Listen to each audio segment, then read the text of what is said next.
নতুন কাজের অর্ডার পাওয়া গেছে আমাদের এখানে, কাজ চলছে। এগুলা এগুলা বলবে এগুলা কি, তোমরা কেউ চিনো কি? এগুলা কিন্তু আমি প্রথমে ভেবেছিলাম এগুলা গ্রিল,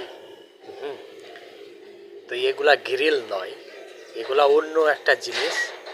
ঠিক আছে, এটা বেড়া, যেটা বাঁশের বেড়া বানানো হয় ওই রকমই এটা এখানে লোহার বেড়া বানানো হয়। হ্যাঁ, এখানে কাজ চলছে, এই যে আরো বানাচ্ছে। দেখো কমপ্লিট। আমি কিন্তু এগুলা ভেবেছিলাম এগুলা কি হতে পারে, পরে জানতে পারলাম এগুলা হচ্ছে তোমার ছাগলের বেড়া। এখানে ছাগল পুষার লেগে এখানে লোহার বেড়া বানানো হয়।